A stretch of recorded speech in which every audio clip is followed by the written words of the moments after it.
Welcome everyone for Sri Ananthamurthy Memorial Lecture. Before I begin, I must thank BIC for making this possible by partnering with Bahuvachana and Rujuvathu. I also thank the team at BIC, Vikram Bhatt, Sandhya, Advait, and Saraswati. It is 10 years since Ananthamurthy passed away. He would have been 92 today on the 21st of December. He was more than just a writer, a public intellectual, editor, translator, academician, and so on. He responded to his times in an intense manner by engaging in public debates. He was one of the pioneers of modernist movement in Canada. Sri Ananthamurthy wrote 6 novels, 6 story collections, 18 volumes of non-fiction, 5 collections of poetry, and a play. Most of his stories and his novels are available in English translation and also in other Indian languages. Many of his works are translated into European languages as well. He founded and edited a literary journal called Rujuvathu. Many of his stories and novels have been made into films, starting from Samskara, which won the Swarna Kamal for Kannada. Ghatashraddha is a film by Girish Kasaravalli based on the story of the same name by Ananthamurthy, also won Swarna Kamal, and is hailed as one of the best 100 films ever made. Sri Ananthamurthy was honored with Padma Bhushan, Jnanpith, Bashir Puraskar, and also Sahitya Akademi Fellowship, apart from many other awards and honors. It's an honor to have Sri Harish Trivedi with us today.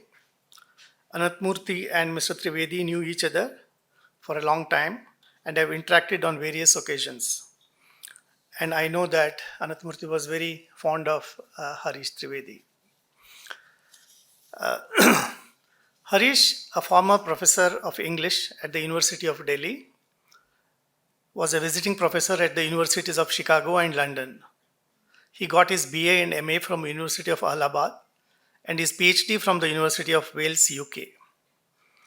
He taught at the University of Allahabad, the Banaras Hindu University, St. Stephen's College, Delhi, and the University of Delhi. He is the author of Colonial Transactions, English Literature and India, and has co-edited Kipling in India, India in Kipling, Literature and Nation, Britain and India, and Post-Colonial Translation, Theory and Practice. He translates both ways between Hindi and English and has edited a book in Hindi on the medieval poet Rahim. He has authored a history of South Asian literature for Literature, A World History, edited by David Damrosch. 2 books he has published this year are titled 100 Years of a Passage to India, International Assessments, and Indian Literature, Historiography, Concepts, Languages, Histories.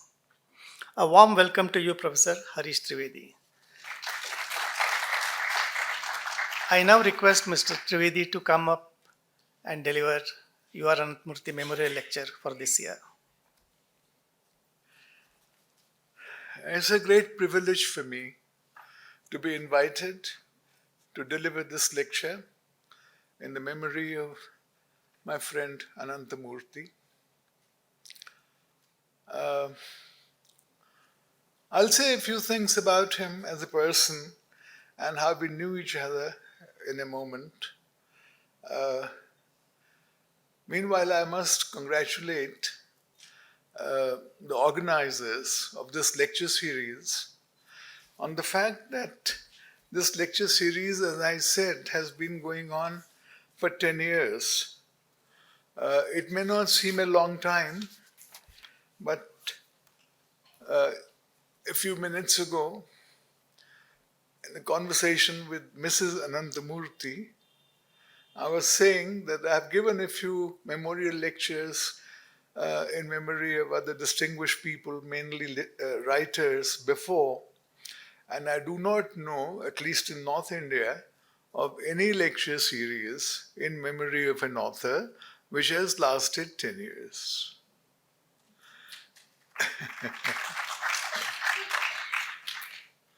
I hope that it will go on for a very long time. And there is, of course, every reason to remember Ananthamurthy not only on this day, but through all the days of the year. For his works, for the kind of person he was, for his overall achievement.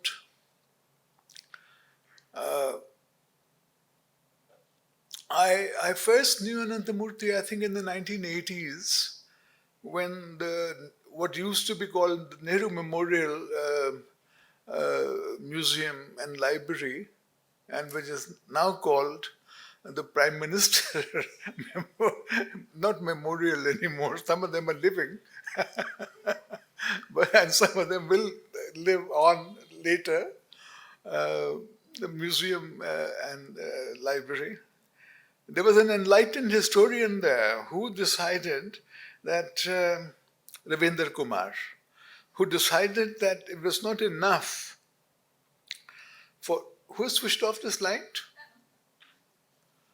Yeah, I want it on because it's not enough for you to see me. I should also be able to figure out whether you're listening or not. So,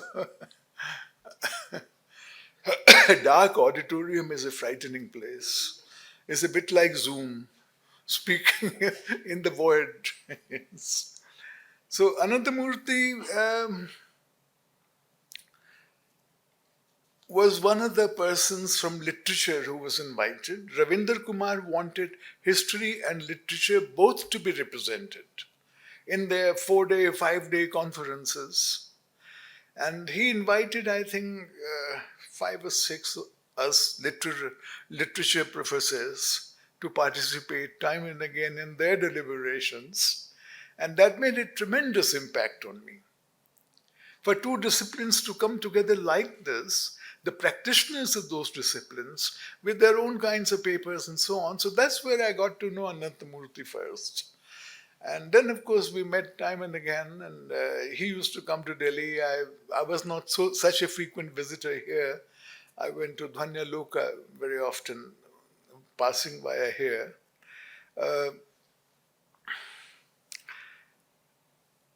What does one remember about Ananthamurthy? The first thing that one remembers, those of us who had the joy of knowing him, one remembers how he greeted one, which was with a tight, long embrace. There was no handshake, there was no namaste. It was what, I don't know, some Sanskrit words have different meanings in different languages. It was alingan. And Vivek and I were talking about, and that represented the man. That brought out the essence of the man, the warmth and the closeness.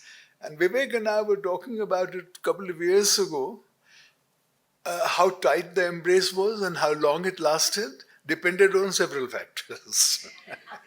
One, of course, was how close you were to him. Another was how long had it been since you last met him. There were other factors too. I always felt enviously that there was a gender element in it as well, but we shan't go into that. Another thing that connected me with Ananthamurthy was there's a kind of a bond which developed because he spent 3 or 4 years at the University of Birmingham in the UK, where he did a PhD and where he wrote Sanskara. About 20 years later, I too spent 3 years at the University of Birmingham.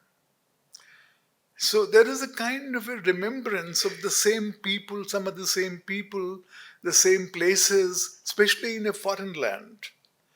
Even here, even in India, if you have lived in a place where not many other people have also lived, amongst people you know, there's a kind of a, what in Sanskrit is called Badarayana Sambandh.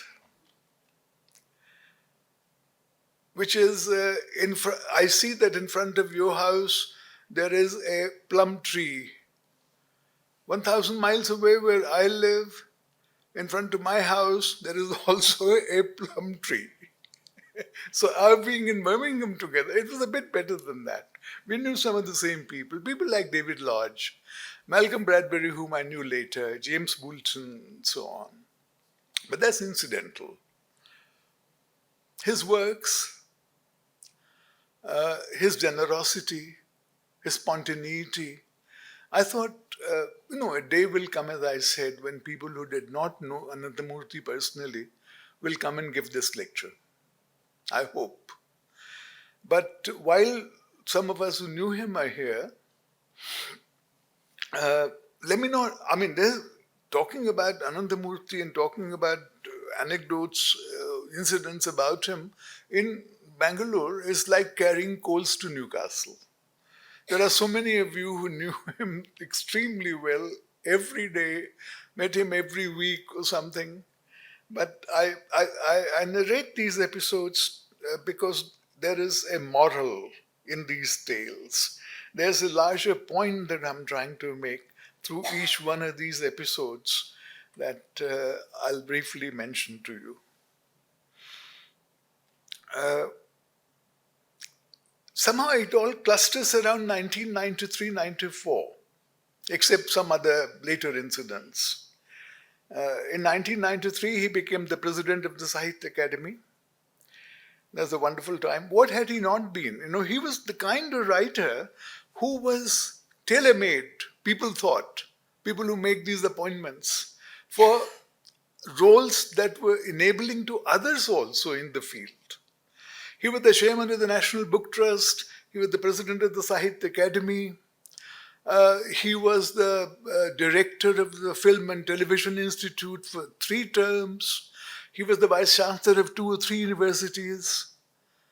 So those are also part of his contribution to our public life, apart from the books. He was also, of course, a public activist, and he was a public intellectual. He was an interventionist, not only a writer sitting in his study and writing books. So he had a kind of a role to play in our life, in our society, which went just beyond being a writer.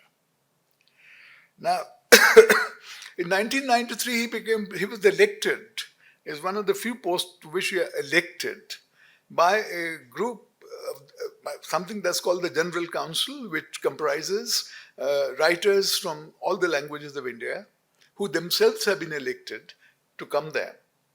And he was elected, which is a greater honor than being selected or nominated by the government.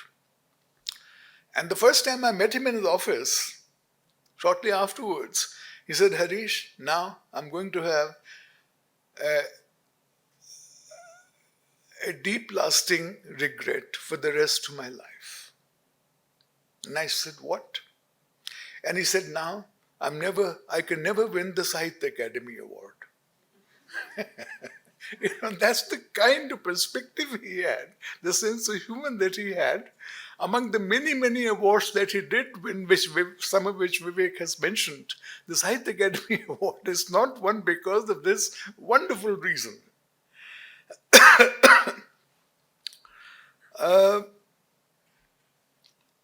1992 had just happened when he took over.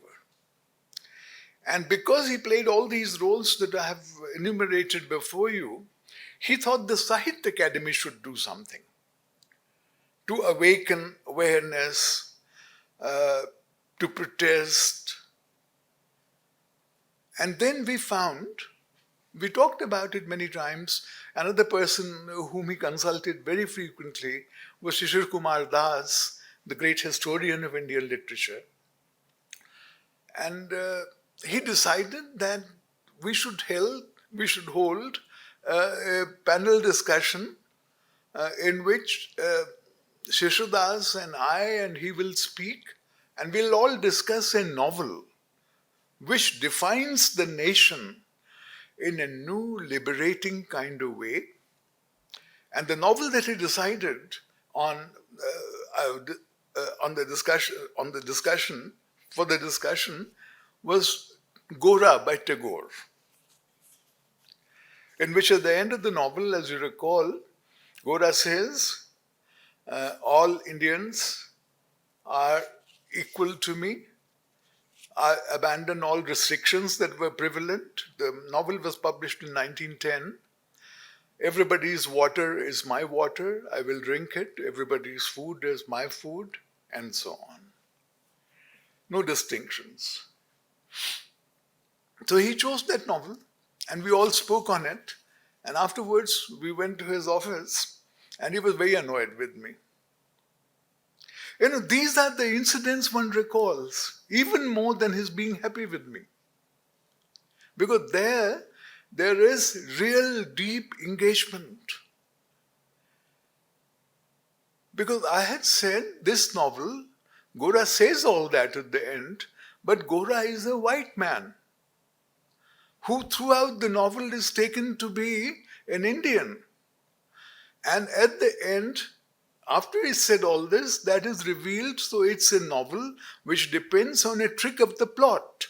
And therefore it cannot bear any kind of a sublime, all-encompassing message like this.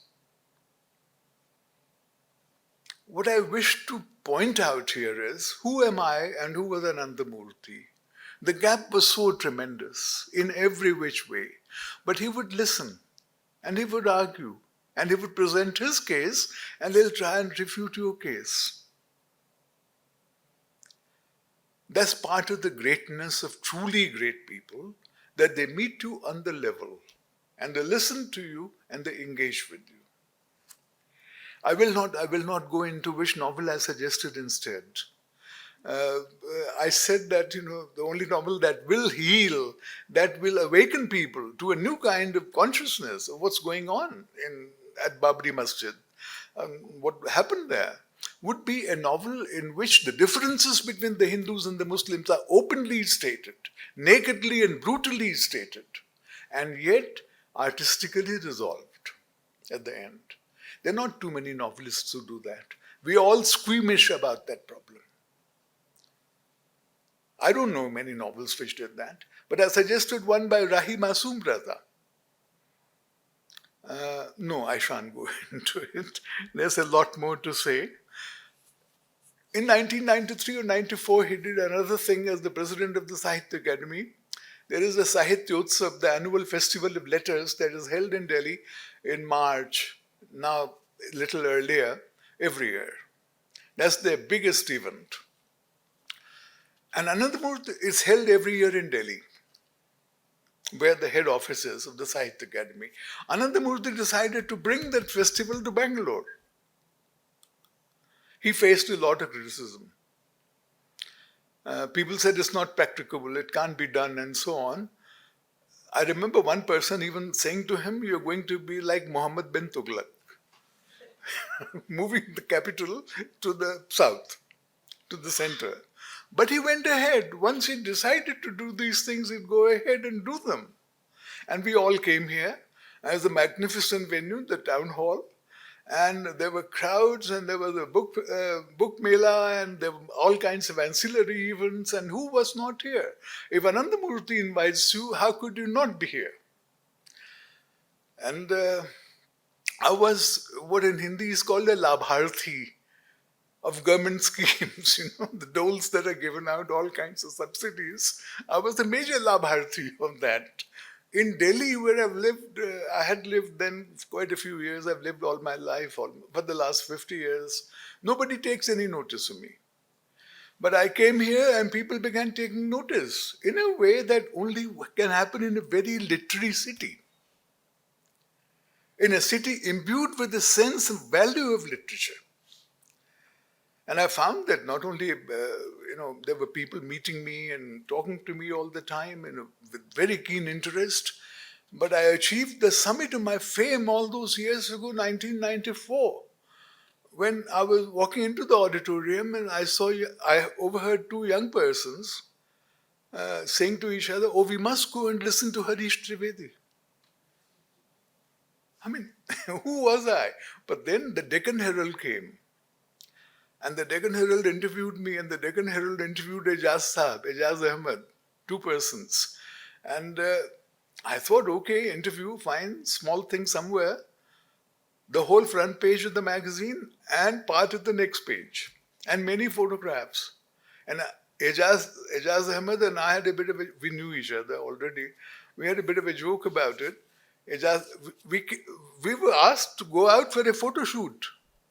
A photographer had come. It never ever happened to me before or after. And all because of Ananthamurthy bringing the festival here. Ejaz Ahmed, as we were rather sheepishly walking back into the auditorium after the photo shoot, he said to me, Harish,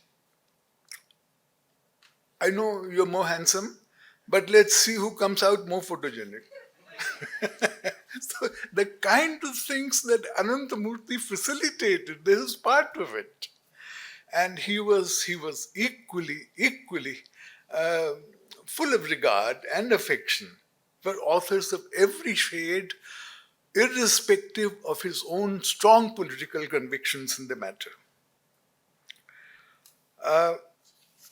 Since I'm praising myself as much as I'm praising Ananthamurthy, let me narrate one other episode. In 1993, I published my first book, Colonial Transactions. It came out from a publisher in Calcutta, small publisher in Calcutta. I think they've folded up now. They were so small. It was reprinted later in the UK as well, but that's a different thing. And I gave a copy to Ananthamurthy. He was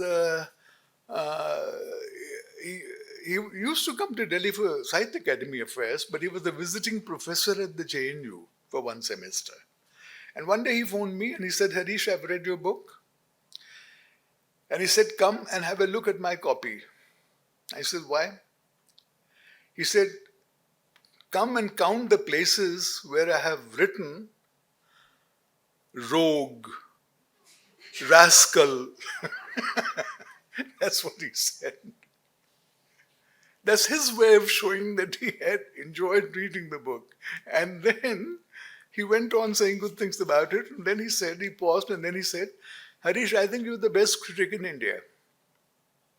I did not say thank you. I did not say it's very kind of you. I just began to laugh. It was so absurd, that statement. Said out of the warmth and kindness of his heart, I just couldn't relate to that. So I began to laugh. Then he also began to laugh.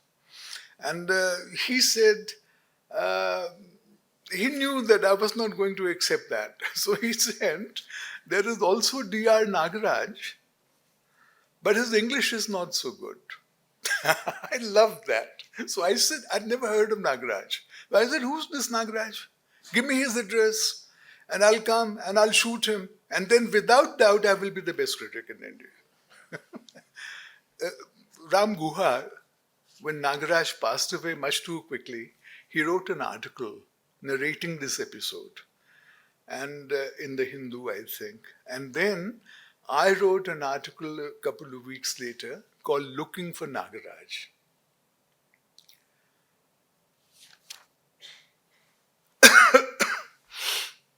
I should finally come to my topic.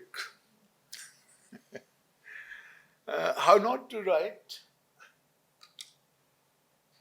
a literary history of India.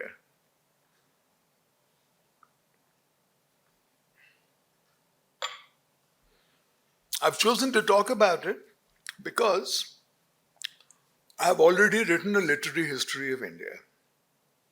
Nobody knows about it, nobody has seen it, so I'm quite safe so far. Let's see what happens in future. It's been published. Even the title that I'm using, How Not to Write a History, is borrowed, is a quotation from Ralph Russell, who taught Urdu in SOAS, London, great scholar of Urdu. He wrote an article called How Not to Write a History of Urdu Literature. And he pointed out many things that were wrong with histories of Urdu literature. But the main thing that he pointed out was that whenever people say, here is a great Urdu writer, they say, oh, he's like the Shelley of Urdu. He's like the Keats of Urdu. He's like the Byron of Urdu. And this Englishman told us that this is the most colonial way of praising Indian authors. Actually, in this book, which I reviewed last year, I think, The Essential Ananthamurthy, there is an article about the literary situation in India, Search for an Identity, that's the title, by Ananthamurthy, in which he points out that even in Kannada, Bendre and Putina and Masti were similarly compared to British authors. That was the ultimate sanction. And therefore, this colonial practice had to be replaced, and we had to develop the confidence to praise these authors in their own terms without comparisons which are not flattering to them, which actually bring them down, though we mean it otherwise. When Sir William Jones began it, in 1789, when he translated the Shakuntalam, Abhijnana Shakuntalam, in his preface he said Kalidas can fairly well be called the Shakespeare of India. And in the 1930s, there was an Indian critic living and writing in London, Ranji Shahani, who said, no, this is wrong. Kalidasa lived 1,000 years before Shakespeare. So Shakespeare should be called the Kalidasa of England. Now that was the kind of post-colonial protest that we just ignored ever since William Jones. We actually propagated it. So that's one of the many things how not to write a literary history. Let's move out of the shadow of what the Western scholars, some of them Orientalists, some of them not, did to us. The problem is, before the British came, we did not have literature in India and we did not have history in India. I'm not running India down here. I'm hoping to make a somewhat subtler distinction. What they call literature was untranslatable for us. We did not have one word with which to identify that. And what they called history was something they had manufactured out of their own preconceptions. For a very long time, and here is one of the books that I published this year, one of the 3 books actually, Indian Literary Historiography. I've only edited it. There are 20 authors in it. And if I'm plugging it, let me also state that I don't get any royalties. It's published by the Sahitya Akademi. They pay you 5,000 or 7,000 in the beginning and nothing afterwards, nothing related to the sales. It's a very good book. I've only edited it. There are 20 other authors. There's more that I've learned from this one book about Indian literary history than from any other book. So, what are people doing here? People are recounting the histories of their own individual literatures, written by the Englishmen initially. Sanskrit, the first 10 histories of Sanskrit literature are written by Germans and Britishers. Germans also. There is a statement by Michel Foucault, which Edward Said adopted, and it became even more current. Knowledge is power. No, not always, not in all contexts. The British in India had all the power, and for 100 years, the Germans had all the knowledge.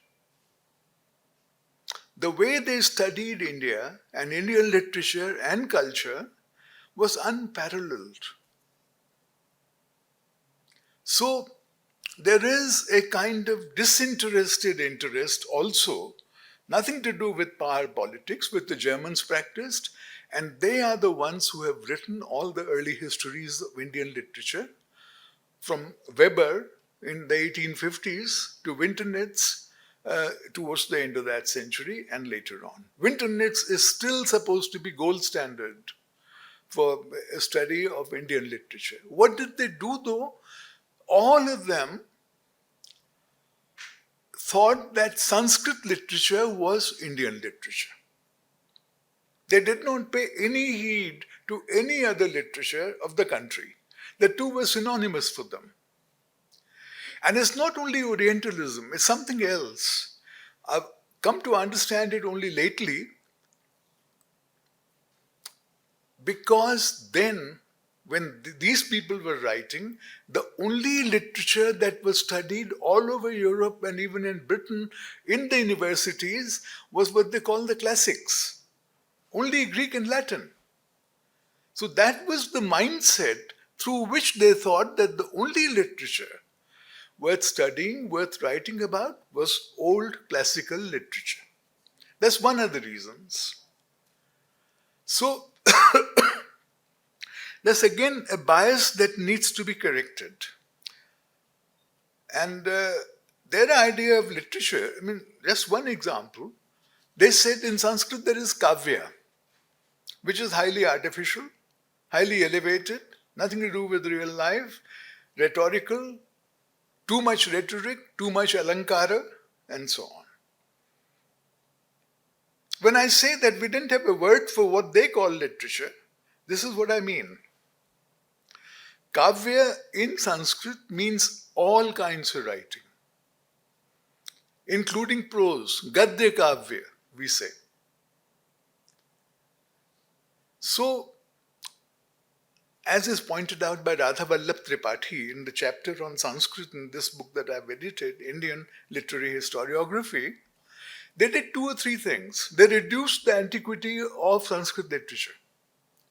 It's not as old as we claim it to be. Why?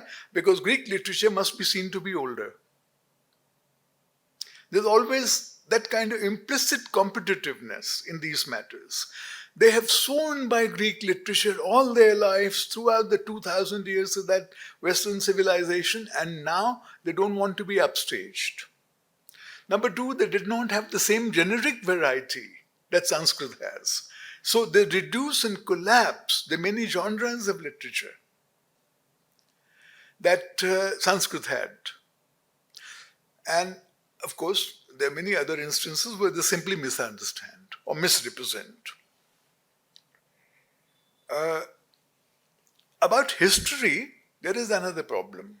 These are the problems in understanding our literature that they had. Any foreigner would, but they spoke from superiority, a position of superiority, which complicated matters further. As about history, what did we have? James Stuart Mill made fun of the fact that Indians had no sense of history. He said, we find references to King Yudhishthir ruling for 27,000 years. That can't be history. After that, Macaulay, of course, made tremendous fun, citing some of the same Puranas in his Minute on Education. And then 100 years, so 70, 80 years after Macaulay, there came along Anthony MacDonald, A. MacDonald, who wrote, again, a history of Sanskrit literature. And in that, in the beginning, he said, Indians did not write any history because they did not make any history. In my introduction to this book, I've called this the Mill, Macaulay, MacDonald mockery. The idea that they entertained of history, and literary history, of course, has to be both a definition of literature and a definition of history being brought together. Both of these concepts were so radically different in their minds from what we understand by it. I will cut this long story short. I've written about this not only here but also elsewhere.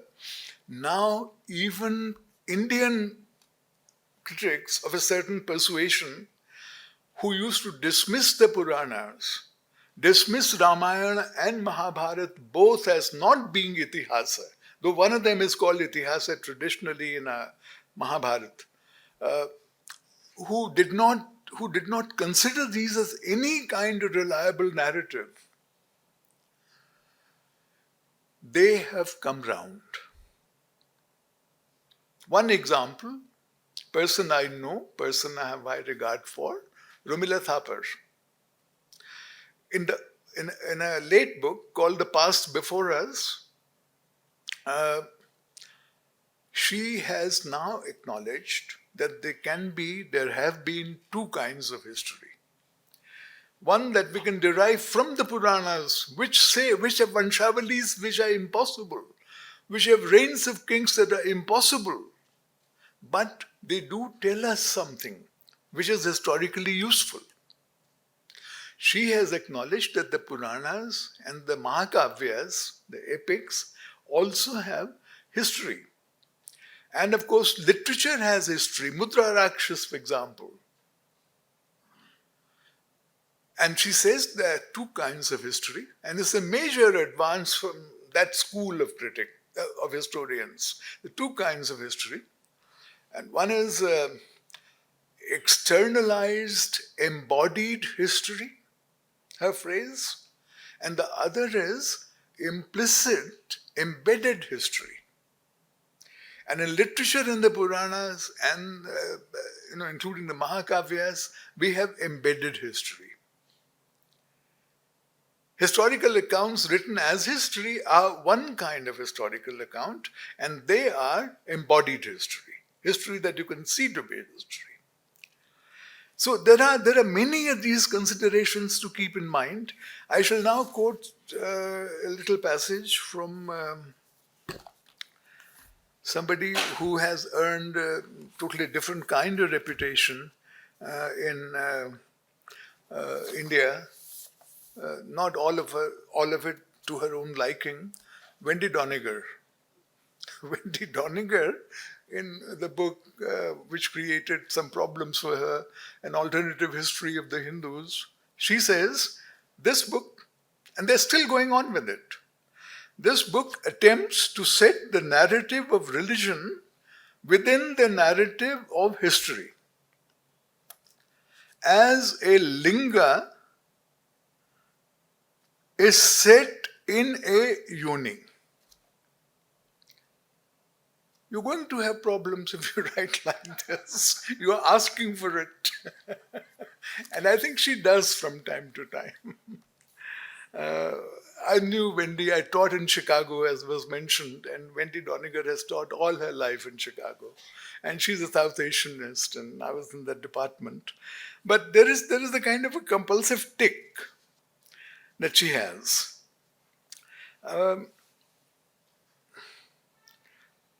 There is an article here on Telugu literature, histories of Telugu literature, by Muralidhar Rao. Teaches Telugu in a college where he's the only teacher of Telugu. In Delhi, what else would you expect? And fantastic scholar of an older kind. I was told by some of the people who know him that he's actually a Shatavadhani. He still maintains that tradition demonstrably. So he has mentioned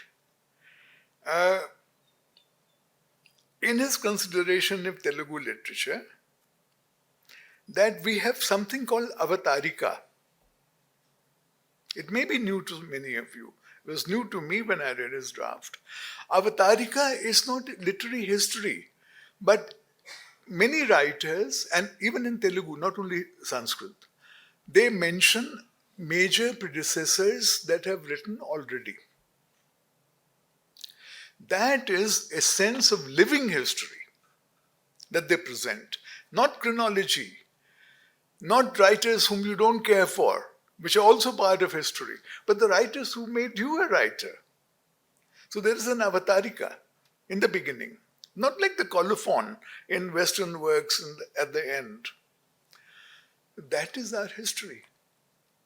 Kalidasa, writing his first play, and I again go back to Sanskrit, Kalidasa in his first play says, the Sutradhar comes, the Nata and the Nati, and they say, what are we performing today for this wonderful, sophisticated audience, which is, of course, metadrama. Everybody has already decided what they're performing. Everybody has rehearsed it, but it begins like that, with a frame for the play. And he says, today I think why don't we present for this wonderful audience a play by a new playwright? There are, of course, great playwrights whom we can perform, But here is the new playwright, and let's give him a chance. Who's writing all this? Kalidasa is writing all this as the new playwright. But Kalidasa there mentions two poets who have gone before, and the Natta and the Nati says, why don't we perform something by them? Established figures. One of them is called Saumilla, and the other is called Kaviputra. And I'll be very surprised if you have read a single play by them, because no single play by them has yet been found. They are lost to obscurity. Now that is Avatarika. That is our literary history with so many gaps, with so many omissions. But there also, if there is a single reference like this, especially by Kalidasa, they are part of our history. They are part of the Avatarika.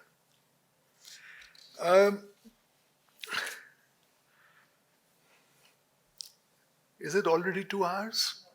Okay. I have no sense of time. And then I've written a history of Indian literature.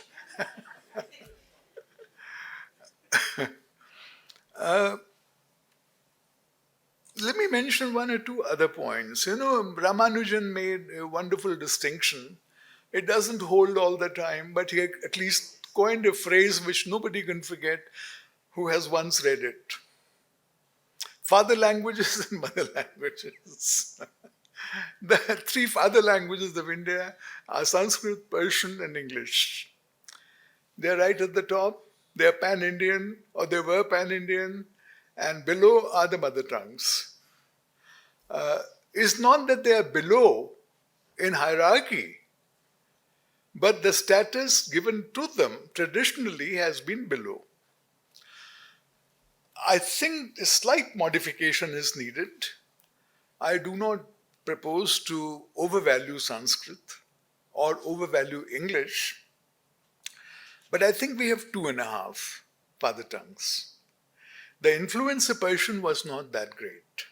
It did not permeate in the way that Sanskrit permeated, which reigned for a much longer period, and English, because literacy and print had come in by the time English was being taught. So it reached a much wider field. Persian remained a courtly language. The language that became popular was a progeny of Persian, not Persian itself, Urdu, which of course is a different case of influence, because then Persian doesn't remain Persian. It's the special case. So, English Geetagalu, published here in 1920, what does the translator say?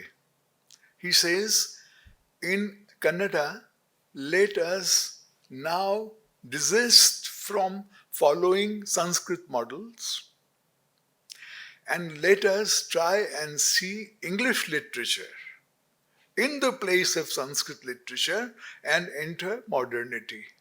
Not modernity in the present sense. Those are romantic lyrics from the Golden Treasury that he translates. But look at the tradition that he formulates. Sanskrit to English. And in many, many languages, in many sub-traditions, perhaps in the mainstream as well, that was the transition. My dear friend Ganesh Devi, who has given a lecture here earlier, in his book After Amnesia, argued that we had forgotten the poetics that was followed in the Middle Ages because English has erased it. I had an argument with him, oral argument, as friends do, as friends must, and I also wrote a review of it saying, no, it's not after amnesia. There was no amnesia. There was nothing in the medieval literature of ours, in any language, that did not derive its poetics from Sanskrit or from Persian. There was no separate medieval practice. If there was something that can be distinguished clearly from the older Sanskrit, what happened was the Sanskrit traditions began to be seen as less rewarding. They had lasted too long. They were dead from inside, and that's why there was need for change.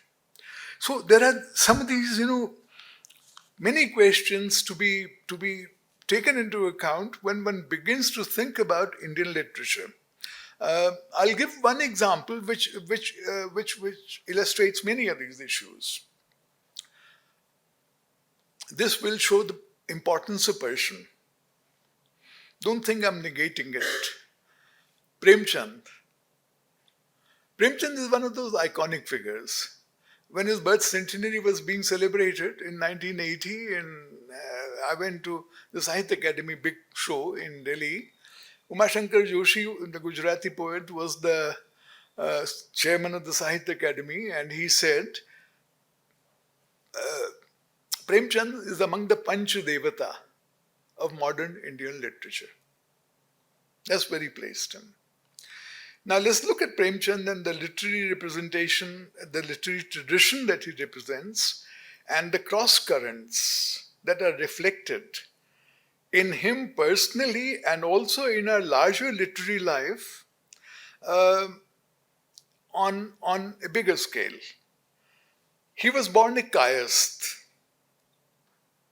People now hate to say what their caste is. Ananthamurthy, let me quote at least one passage. Ananthamurthy in this book says, in the same essay that I mentioned, he says that people now are indirect about it. Earlier, it was clearly mentioned as to which caste a person belongs to, a writer belongs to, in all the histories. In fact, there is a history in Gujarati literature in which the author says writers can be divided into three categories: Sattvic, Rajasic, and Tamasic, which is even better. But caste was very much a factor in what you wrote and how you wrote it. And Ananthamurthy says in this essay, nowadays we dare not ask each other what your caste is. So we say, so who was your grandfather? And we say, so where do you come from? Where is home? Trying to deduce it rather than saying it. Now, what the point here is, we are all cultural formations of our times.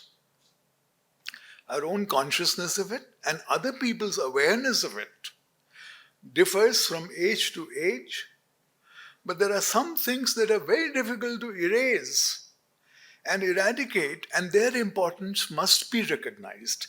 The greatest history of Hindi literature, published in 1929 by Ramchandra Shukla, very quickly states the caste right in the beginning of all the writers. Premchand's caste was Kayast. Kayast does not belong to one of the four Varnas. They are a later, I was going to say invention, but a later fact, later construction. Premchand was brought up in a village, but that did not stop him from writing in Urdu. One fact about Urdu is it's never spoken in any village in North India. It's not only a courtly language, it's an urban and urbane language. Compared with that, many supporters of Urdu said that Hindi is the Gamar language, is a rustic language. And it's true. It's true. But if there are 10 times as many Gamars as there are courtly people, then that also has to be recognized. That is the weight of its own. That was and is the strength of Hindi. That the rusticity that some other courtly languages might have renounced earlier still persisted in Hindi for a very long time. It's not necessarily a handicap. So Premchand began writing in Urdu. He did a BA late in life as a private candidate, and the three subjects that he chose were English literature, Persian, and history. He knew his Persian all right. But it was confined to Kashmiri Brahmins and to castes. Let me name castes. It's vital for us to understand this. There were other Hindus also who knew Persian. All the government jobs depended on knowing Persian. and Urdu. Same reasons as knowing English now. So he began writing novels in Urdu in 1905, and his first novel was called Asrar-e Maabid, and anybody who understands the title here is a genius. It was, there was another novel was called Jalwa-e Isar, and another one was called Hum Khurma or Hum Sawab. These are the titles of his early novels. Later, beginning around 1915 up to 1924, it was a long process. He switched to Hindi. This is not only Premchand. This is that whole cultural world of North India undergoing a seismic shift. Premchand is only the lightning conductor. He was many times asked why he had moved. And one reason was very obvious. His fifth novel was called Bazar-e-Husn. And though he had published many novels, though he was highly acclaimed in Urdu, he could not find a publisher for it. Why? Because in the year 1900, people say the Hindutva has killed Urdu. People say nationalism has killed Urdu. No. Let's go a bit further back. Nobody has killed Urdu. It has 50 million speakers. That's one thing. It's number 6 or 7 in the list, I think. So even now, the Lieutenant Governor of the United Provinces passed an order in April 1900 that Urdu will remain to be the only language in which business would be conducted in government offices, including judicial courts, as it had been since 1835. But now, because the Urdu script could not be read by enough people, people will be submitted using the same language to submit their petitions and applications in the Nagari script. That's all that the order was. No mention of Urdu in Hindi. And Urdu immediately collapsed. The Urdu market fell. There was no publisher, even for Premchand. And a Hindi publisher got wind of it and he came, I'll publish it. I'll publish it in Hindi. I'll give you 300 rupees. And the Urdu novel, same novel, remained unpublished for many more years. If this can happen to Premchand, this is what will happen to Urdu in Hindi. Bazar-e-Husn in Hindi is published as Seva Sadan. I've given you the titles of some of his early novels which were in Urdu. Now let me give you some titles from the later period, Premchand's. Karma Bhumi, Ranga Bhumi before that, Kaya Kalp, Godan. These are the titles. These are different worlds. But there is a few years ago, K. Sachidanandan took me to an event in Kerala. I was very impressed. They were celebrating the centenary of a writer, Divakaran Potti, who was not a writer, he was only a translator. In how many languages in India would you celebrate the centenary of a writer who is not a writer but merely, as we say, a translator? I was thrilled to go. He translated many novels by Premchand, so I was asked to go. I know a bit more about Premchand than I know about many writers. Having translated his biography, Sahitya Akademi award-winning biography from Hindi into English. So I went there and I asked some people. I said, he translated all these novels, Premchand. What titles did he give them? I can't read them in Malayalam. And I was told that Karma Bhumi and Ranga Bhumi remain the same. I was also told that Seva Sadan is Seva Sadanam. I was told that Godahan is Godanam. People say Hindi is being Sanskritized all the time. I mean, look at this. Other languages are far more Sanskritic, even though they're Dravidian, so-called. Even that category is now collapsing. This is the discovery. One title of a later novel by Premchand had to be changed in Malayalam by Divakaran Potti. The title is Gaban. Gaban is an Urdu Persian word. It won't do in Malayalam. So it's called Vanchana. But the last episode from Premchand's extremely illustrative life, I narrate these episodes as emblems of the changing cultural and literary history of India over his lifetime. In 1934, he accepted a contract to write for films in Bombay. He made a fair bit of money, but he said nobody pays any respect to a writer here, and nobody has any regard for the script that the writer submits. It can be changed in every scene. So he said, I'm going home now.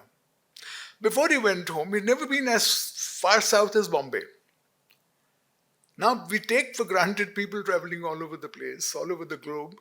So he decided to come to South India, what still called in an undistinguished marker South India, all over the north. He came to Bangalore, he came to Mysore. In Bangalore, he met, there was Hindi Pracharani Sabha. So they were looking after him and they were holding functions for him and so on. So they pleaded with him to go and meet Mirza Ismail and to plead the cause of promoting Hindi in the state. And he listened, and Premchand said, no, he's not going to do anything about it. I can sense that. Because he thinks that Urdu is a bigger language and Muslims are more sophisticated and Hindus don't know anything. It can't be true what he reports, but that's the impression he carried away. Then he went to Mysore, and a meeting was arranged between him and the then head of the Sanskrit department in Mysore University. C.R. Narayana Shastri, I think his name is. And because Premchand was coming, he called many other major literary figures to his house, and they all met. And after Namaskari Namaskara, as we say in Hindi, they settled down to talking about literature. And all of them were speaking in Sanskrit and quoting one shloka after another.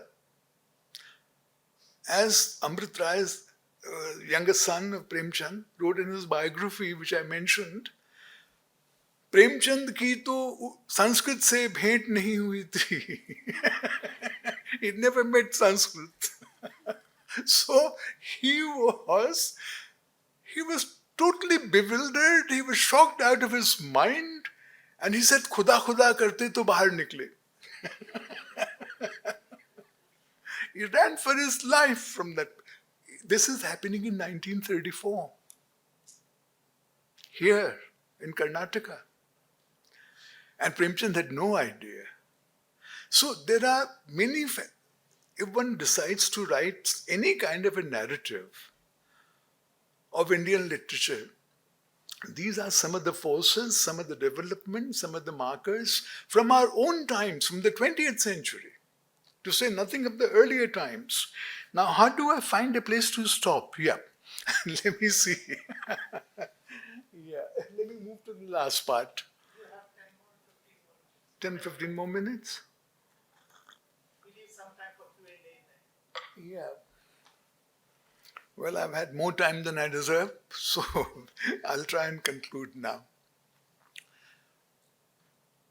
After independence, there was a great awareness that we should, in an organized way, in a government-supported way, enlightened way, do something about our literatures and spread knowledge about them and so on. Jawaharlal Nehru's vision, all-encompassing vision of development, what's now become a dirty word, development of Vikas. He established the 3 academies. Also because he was influenced by the Soviet Union, by the Marxist model. Governments don't establish literary academies in the West. They do so only in communist countries. And then the academies register you as a member and they tell you precisely what to write. Nehru wanted another kind of academy here, more liberal academy, more democratic academy, and he established the academy. Not only did he establish the Sahitya Academy, he also accepted to be his president initially for some years. Personal investment in the literature of India. One of the first things he said was there should be a history written of each literature in the 14 languages that were then part of the 8th schedule. Only 14 then, 22 now. Increased gradually from 14 to 16 to 18 to 22. And Sahitya Akademi now recognizes 24 languages, 2 more. So the first history to be published was from Bengali by Sukumar Sen. And Nehru himself wrote a preface to it. So now there are histories of individual literatures published by the Sahitya Akademi of almost every language. Hindi was one of the last to be published and is the most terrible of all. We Hindiwalas, what can I say? Let me hold my tongue on that.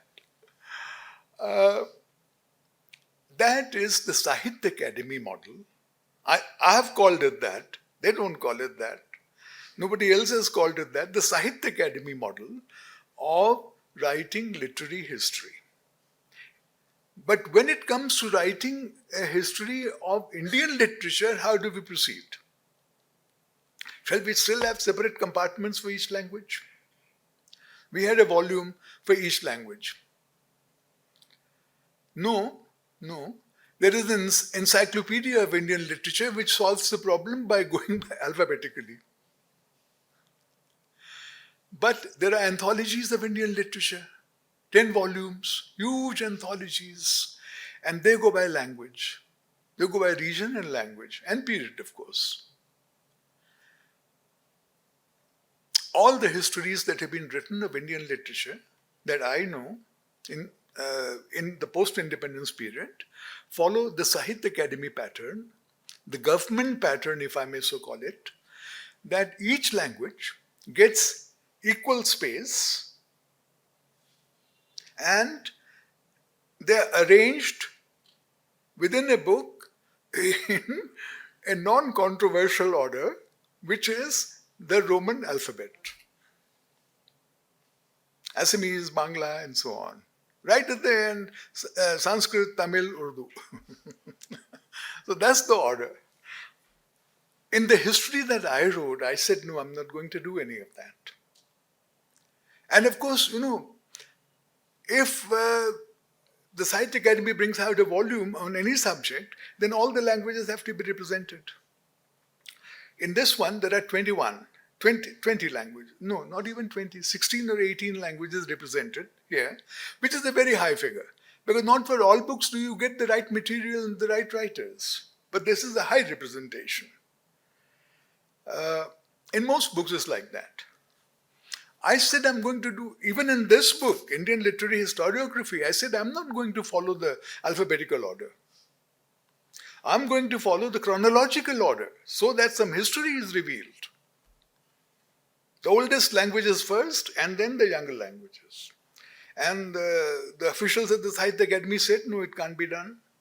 We've never done it. I said, it can be done and I will do it. And it's one of the two innovations that I have made in this book. But how did I myself get to write a history of Indian literature? I said one thing, I will write all of it. I will not have 24 people writing it. It's also because there was a history of world literature being written in Stockholm by an international team. And I was invited to be the member from India on that team. And foreigners don't care which language you know and which language you don't know. Why? Because they have one nation, one language. They can't imagine what goes on here. So, initially I invited collaborators from other languages and all of them refused. They said, you're writing a history of world literature, sitting together in Stockholm. It'll never happen, it's impossible. I'm not going to waste my time with it. some of the greatest scholars of Indian literature, separate languages, in India and in America told me that. I got so cheesed off, I said, all right, I know only 4 languages. Two Indian languages well, Hindi and Sanskrit, and two not so well, Urdu and Bangla. And I don't know all the other languages, but I know many people who don't even know 4 languages. And with Sanskrit, you come up to the year 1200 except for Tamil. That's a tremendous advantage.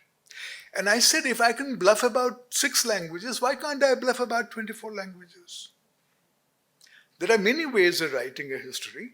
I told myself I will never mention a writer here, and certainly I will not quote a writer here whose writings I have not read in some detail. It has to be in translation, and I've kept to that. And I will not go by language. Why did Nehru decide to go by language and give equal space to every language? One can't imagine it now. The nation was in danger of falling apart every passing day. There were so many dissensions. There was a National Integration Council, of which the Prime Minister was the chairperson, and it met several times a year. Just to prevent such a thing, the country had just been divided. That was the spectre looming large in Nehru's mind, in the minds of all the national leaders. So the country had to be kept together. And how would you do that? By granting everybody equal rights, by preserving the identity of each one. I said, yes, that's a fine model. It serves its purpose, but let's try something else. I said, I will not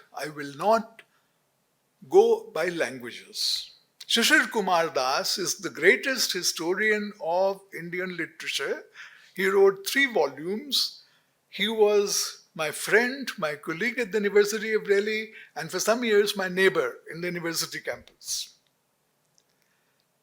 I have read so many histories of Indian literature. I have talked to so many experts here and elsewhere in the world about Indian literature. And I have no hesitation in saying at all that even though he had one disqualification, that he was a friend of mine, Shishir Kumar Das was the greatest scholar of Indian literature who has ever lived. That's how great he was. But in his 3 volumes of a history of Indian literature, now we are Sahitya Akademi is sponsoring a history of Indian literature, not Bengali, Odia, and so on. What would be the model? Will it be an integrated history? In the initial proposal, he called it an integrated history of an integrated history of Indian literature. As one of the contributors in my book, Indian Literary Historiography, points out, people don't want integrated now. People want diversity. People want plurality. People want different constituencies to be represented. And she said, on the basis of 2 Marathi histories that have been written of that literature, she says actually it works out to either integrated or disintegrated. It's a very fine formulation. So on the one hand, you have unity in diversity.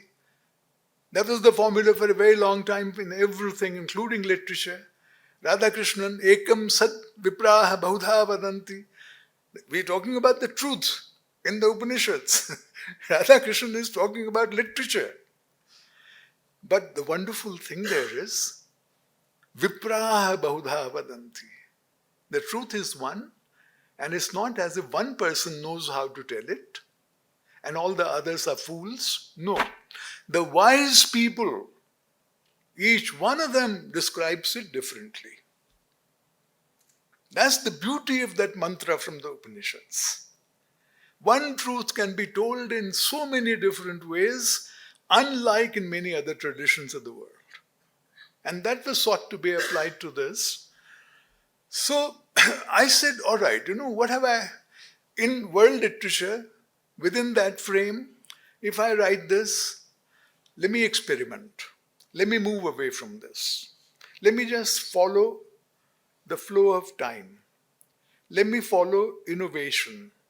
Let me follow new developments from whichever language, without acknowledging, but without unduly emphasizing and compartmentalizing the fact that it comes from a certain language. I'll read out a little bit from what I've written in this book myself, which sums up the kind of approach that I adopted, and after that, I will really, honestly, truly try and finish. It's, yeah. I myself decided to go by period, theme, and genre. These were my guidelines, not languages. My focus was on new trends and movements as they historically emerged. Shishradas has a very fine Greek phrasing for how different, how new literary movements emerge. He knew Greek and he was showing off, and why not? All scholars show off, and that's why they're scholars. They have something to show off. Most of us can't. He called it profane and epiphane. Profane is, suppose the novel or the romantic lyric emerges in one of the Indian languages in the 19th century in a way that it hasn't emerged in the other languages. So that is an early manifestation, profane. In the other languages in which it appears later, not influenced by the first one, not necessarily analogous to the first one, on its own ground, in its own formulation. So, that is a fact to recognize and to follow, is the flow of time. There, I said to him, why have you started one volume of your history in the year 1800? What happened in 1800 that had not happened in 1799? And he said, I'm sorry, I do argue with all my friends. And he said, you're very right. I could have called it 1790. I could have called it 1810. But then who would read it? If I call it 1800, everybody is impressed that there is something there. He said the press comes to India in the year 1800. I said, no, you're wrong. The press comes to Kashmiri in 1950. The press also is profane and epiphane. It doesn't come to all parts of India at the same time.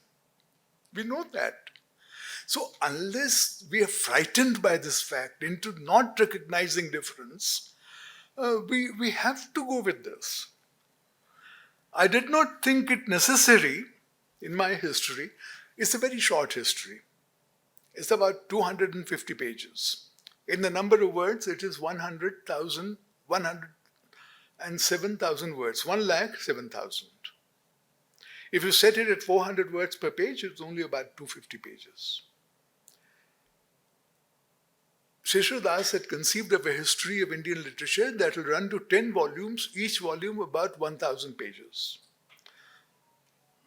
Well, somebody will read it someday, all of it. I don't know. It's not even been written. After Shishradas passed away prematurely in his 60s, nobody has dared touch any of the unwritten volumes.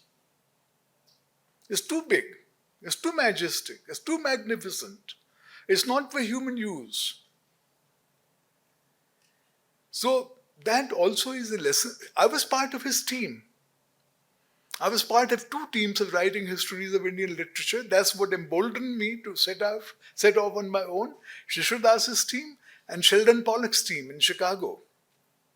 Literary constructions and history. So I learned my lessons. So I did not think it necessary to name, say, 4 prominent bhakti poets from each of our 14, 18 or 22 languages. No. That way, you are not stating a significant development, you are stating facts without meaning. Nor did I try to identify the first novel in each language.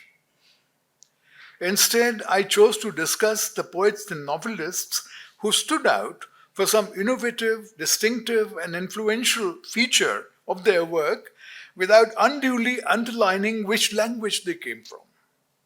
If we are going to write a history of Indian literature,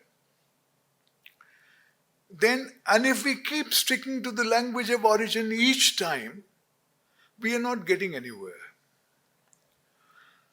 The specificities are a matter of creed, the specificities of language. Only when we look at Indian literature while remaining firmly tethered to our own particular language and our linguistic identity. When Shishir Das wrote the first volume of a history of Indian literature, 1800 to 1910, he told me something that has stayed with me. He said, Harish, people are reading it, it's so gratifying. Some of the highest figures in Indian literature, some of the best writers and critics are reading it. What could be greater satisfaction or reward for me? And then he said, but how are they reading it? Even the best of them come to me and say, is wonderful, is great, but you have not given enough pages to Urdu literature, while you have given so much to Bangla literature. That too, allegation against him, he was the Bengali. And then he said, maybe I should not mention this, he said, even Ananthamurthy told me that I have not given enough pages to Kannada literature. What is enough? If you are tethered, as I said, to your own language and your linguistic identity, nothing is enough. Then write a history of just that language. Don't talk about India. But when seen from a broad enough perspective, the work becomes important. The work becomes more important than the language it originated in, especially if it gets disseminated into other Indian languages through a bilingual readership or through translation. A wood begins to take shape beyond the individual trees. A bird flying above may have such a view, or indeed a lion surveying his turf from a high vantage point, as we say in Sanskrit, Vihagavalokan, a bird's eye view, or Singhavalokan. Mine was a Vermavalokan. Worm is in English. I mean, how can I pretend even to be a bird, much less a lion? But I thought I'll do this. I felt far more like an insect, as I say. Kalidasa has, when he writes Raghuvansha, this dynasty descended from the sun and me with my little mind. Kwa surya prabhavo vansha kwa chalpa vishayamati. 6 shlokas in the beginning. How impossible the task is. And yet he attempts it. Without that, we wouldn't have Raghuvansha. Given my approach, a major opportunity as well as challenge for me was to try and discern broad developments, interconnections, similarities, and differences across the literatures of various languages. The alternative, and I can name at least 10 histories, 15, 20 histories of Indian literature, which have Indian literature in the title, in which there are separate chapters by separate authors on each language. My friend Sujit Mukherjee used to say, these books are held together only by the binder's glue.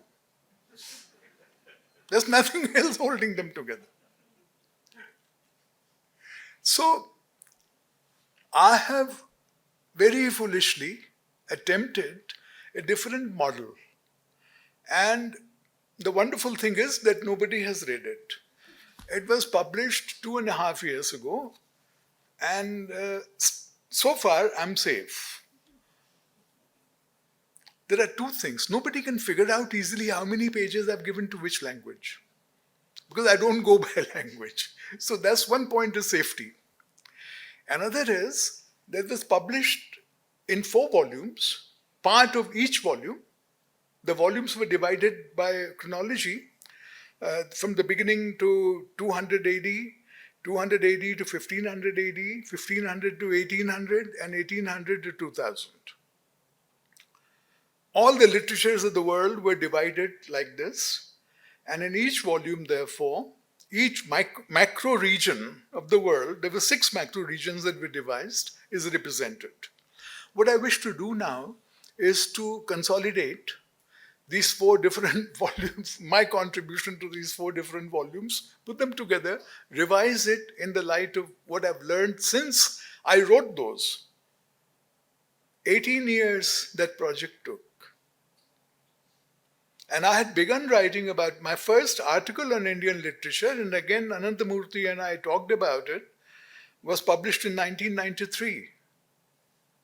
That's more like 30 years. It's called Indian literature. Ananthamurthy and I, at a party given by J.P. Das, J.P. Das, the Odia writer, used to give a party in the evening every year at the press club on the day the Sahitya Akademi awards were given. What a wonderful thing he was doing. And of course, so many writers were in town. On the first floor of the Press Club of India, he would have this party, and there'll be wonderful discussions all around. And that's where Ananthamurthy told me I should not have done it, written that article. For reasons I shan't go into, they're not as bad as you might imagine. So, what I wish to do now is to try and see if people will read it or would want to read it. Why has nobody read it? For that, I get royalty. There were 11 of us who were getting royalty, so my share is 0.9%. And I've already earned several $100s. How is that? Because the 4 volumes come in a set, and the set is priced $750. No wonder nobody has seen it in India. Not even the libraries can buy it. That's why I've been safe so far. But now I want to publish it in India as a consolidated and revised book. And I've got a publisher, and all I lack is copyright permission from the American UK publisher, Wiley-Blackwell. They have said no for 2 years. They have said no for 2.5 years. But I'll go on knocking on that door and pestering them. And if they still don't give me copyright permission, what do you think I should do? All opinions are welcome. Sorry, translate. Yeah, even translate. They hold the, look at this penguin fellow, the Karthik. Copyright includes the right to translate. I've signed my soul away. So, but I'll find a way. I'm still hopeful. I'll find a way. In India, I've already got a publisher. They're very keen to publish it. They have been. Last time I met an editor, earlier this month, at a party in Delhi. She said, "We are waiting." And I said, "I'm also waiting for the copyright permission." I would love, for that, I may or may not earn royalty, I still don't know. Like for this Indian Literary Historiography, I don't want royalty. I want people to have a look at a 250-page book which tells them something or the other about Indian literature in a way that I think is Indian, in a way that the histories so far, wonderful as they are, magnificent as they are, have not even attempted to do. So that is how to write a history of Indian literature, and that is how not to write a history of Indian literature. Thank you very much.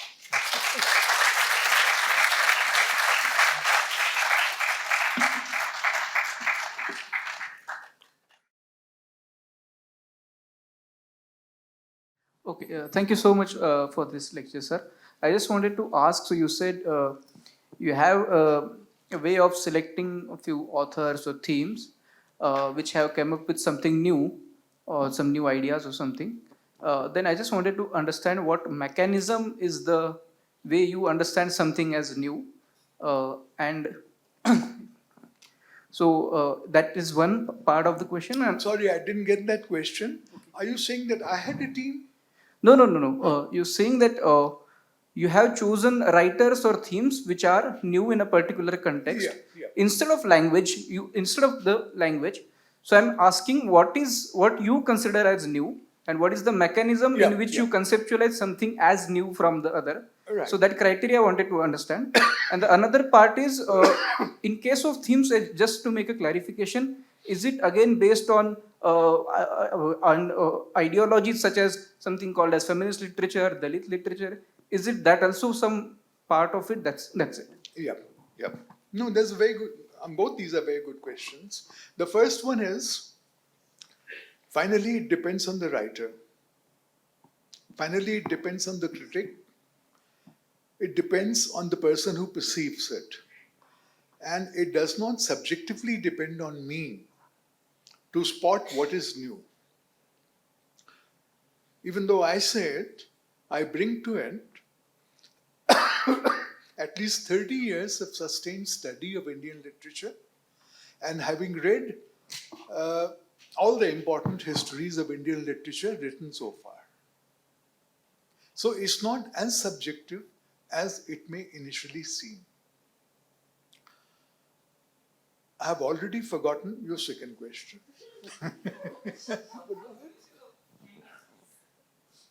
It had to do with feminist literature, Dalit literature. Ideology and point of view, right? Yeah, all of us have an ideology, even those who deny it. That was accepted a long time ago. All of us have a certain inclination, certain formulation, and some of us have a stronger sense of conviction, even. Not only perception. Conviction which is non-negotiable then. So there are all these positions possible. And I'm aware of them. I read examples of such writers every day. I try and reconcile my view with their view without rejecting either. That's the whole business of literature. In politics, in active politics, it's not possible to be as liberal to other persons as it is in a study of literature. In politics, you are out to do something, to achieve certain results in a particular way. In literature, there is much greater flexibility and much greater accommodation possible. To quote a very old phrase from T.S. Eliot, he said, in literature, nobody is ever right. But hope lies in the fact that we can all be wrong in our own different ways. That's the principle I've worked on. Yeah. Hello, Professor. Very engaging talk. It would have been nice if it was longer too, and I'd like to discuss it separately with you if I could. But one question I suppose that I think is worth asking is how much was left out? I mean, you wrote a history, and that necessarily means that you're dealing with your own limitations as far as language is concerned and translated literature is concerned. And so, as the magnitude of the task is larger than any one person can do, or even a committee. Yeah. And so, how much do you think you're able to capture of, let's say, the zeitgeist of Indian literature as it progressed from, say, 200 or 300 BC up to the 2000s? That was one question I had. Another thing, as far as history is concerned, that you're talking about, I think this the shasanas that have been erected, the Veeragallu and all of these things that you find in South India, that Professor Shetter has done such a large study about, that has to be counted as part of history in India. We didn't have them in books or perhaps in on palm leaves or something, but this etched in stone, as it were. and literally so, has so provided so much history to especially historians in the south, I think, because there's much more of that especially in Karnataka and Tamil Nadu in the south. So yeah, this is an observation, and my question is about how you chose what to keep and what you left out. There are 2 or 3 aspects of this question. One touched on translation. If you read literature in translation, some people believe that, it doesn't come through. So much of it doesn't come through. I've taught an MPhil course at the University of Delhi on literary translation for about 20 years. I have read so much about translation. I've translated myself. And I know as well as anybody else what cannot be translated. And I'll give you just one example. Of all the discussions that I've read, this is not enough emphasized. People say the context is left out, some of the connotations are left out, some of the choices that you make as a reader in the original are left out because you have to go for just one. Yes, all that is true. But what I think can never be translated is addressivity. The word addressivity was coined in this context by the Russian critic Mikhail Bakhtin, not very long ago. And Bakhtin coined many very enabling critical terms. One of them was addressivity. When Ananthamurthy writes in Kannada, he has a Kannada reader in mind. It's impossible for him to write in Kannada for a reader in Russian or even in English. He addresses an implied reader. He doesn't know who the reader is. But he has a fair enough idea of the reader, and what this decides is how much do you make explicit and how much can you take for granted as being shared. In another language, you can't take anything as being commonly shared. This is the biggest limitation of translation. Now, if I ended on that, I'd be very unfair to all the translators of the world, including myself. So this is lost in translation. Some of the other things that I said too. What is gained in translation? People all the time are talking about loss in translation. There's even a film called Lost in Translation, which has nothing about translation and nothing about loss. It's a very romantic film.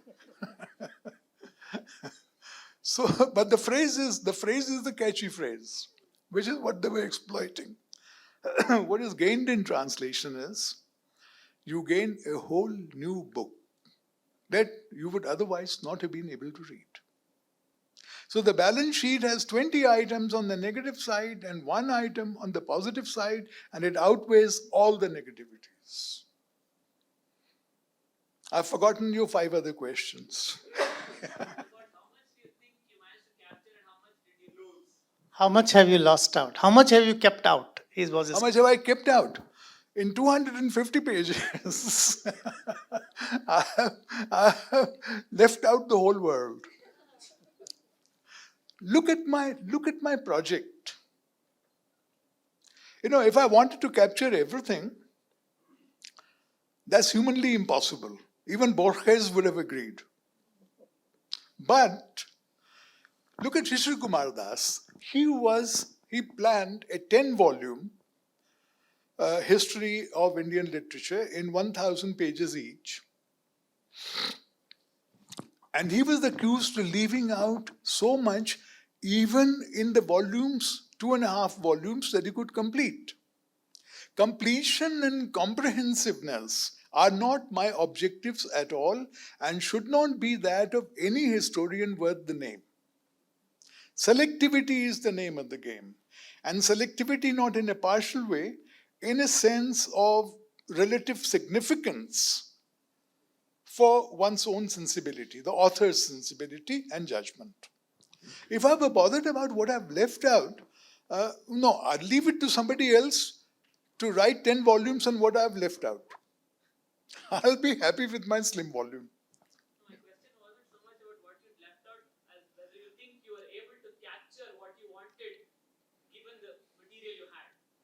Why do you insist on making me unhappy?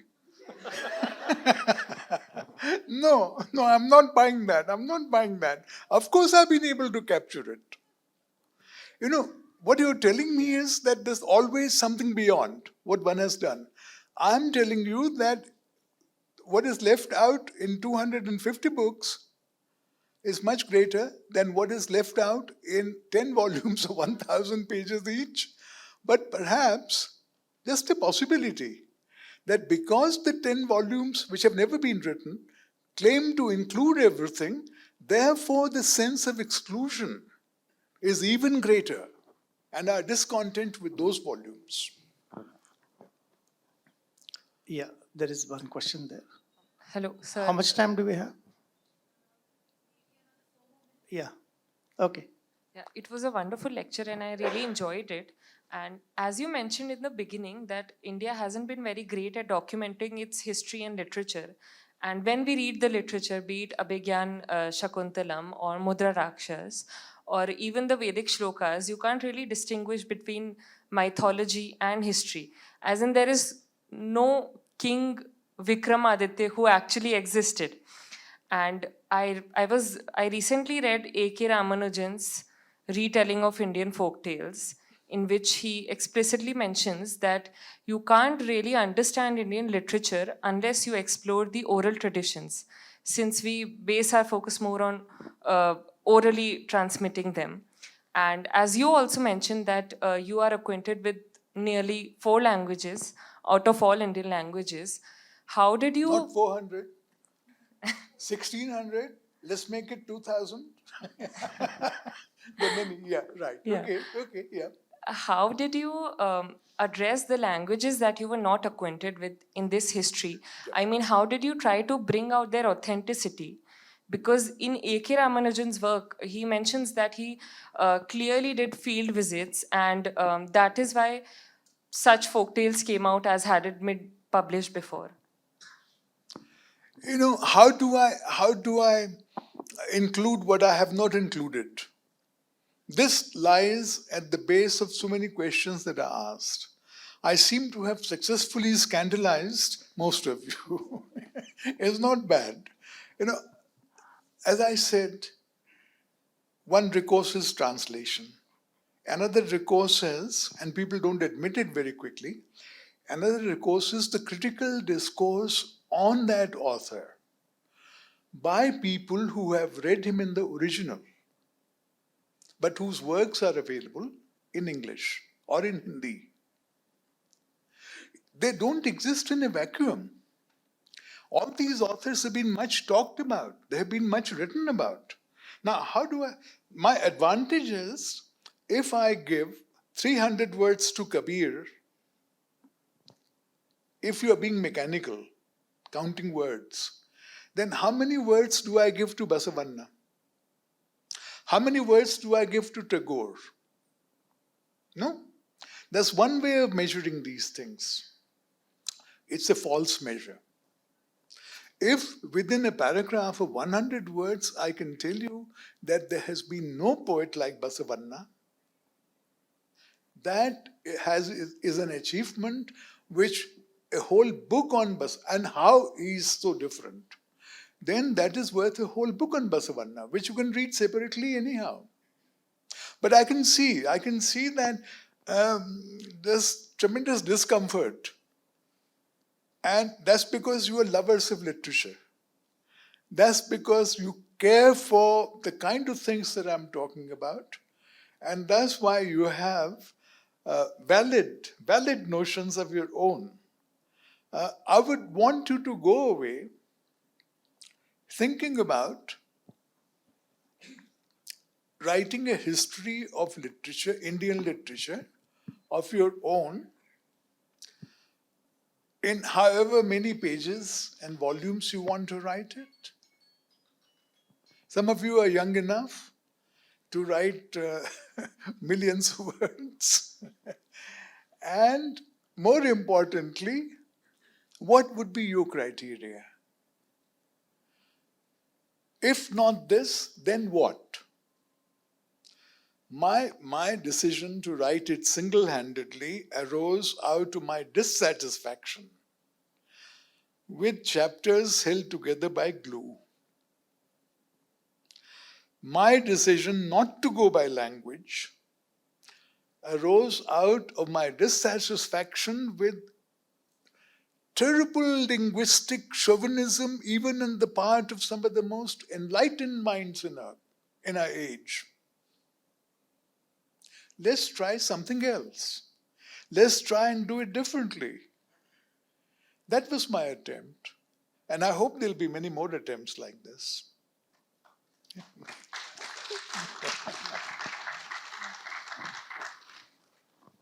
think we'll close with this question because we're already late. Thank you very much for being with us, and thank you, Mr. Harish Trivedi, for a wonderful lecture. Thank you and good night.